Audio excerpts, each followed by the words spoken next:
बालेश्वर जिला बालियापाड़ ब्लॉक जगाई स्थित कृष्णचंद्र पिपिली महाविद्यालय रे अध्यापक एवं अध्यापिका नियुक्ति रे चंचकता होइथिबा अभियोग होइछि। एही कॉलेजर पूर्वतन अध्यक्षक अमल एभली दुर्नीति होइथिबा सूचना अधिकार रिपोर्ट रु जना पड़िछि। अध्यक्ष हरप्रिया दास को पचारिबारु से किछि जानि नथिबा कहउछन्ति। निरपेक्ष तदंत करी अभियुक्तक विरोध रे कार्यानुष्ठान पई अध्यापक एवं स्थानीय बासिंदा दाबी करिसन्ति।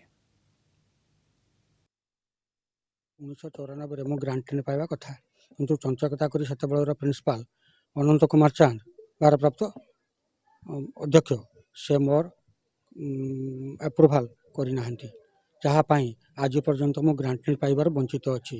तत्कालीन अध्यापक जी थे अनंत चांद सी जालियाती करी जो अध्यापक मान निजुक्ति देइछन्ति सेमाने अन्य जगह कॉलेज रे चाकरी करथिला बेले एठी किमिति जीआई मान्यता पाई एठी सेमाने किमिति निजुक्ति पाइले एटा तदंत सापेक्ष।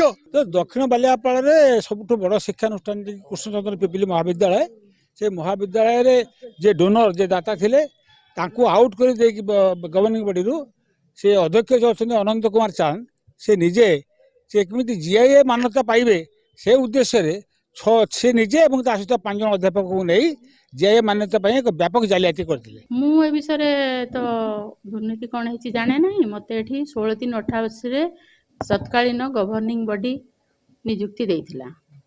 ए विषय तो दुर्नीति किछि नै से दिन ठार तो आज पर्यंत मु एठी अछि। तांकर हुए तो परसेंटेज जाका नथिबो कोन थिबो तांको सरकार काहे की काटला सेतळ गवर्निंग बॉडी से क्वेश्चन आंसर देबो मु आगे आंसर बोल।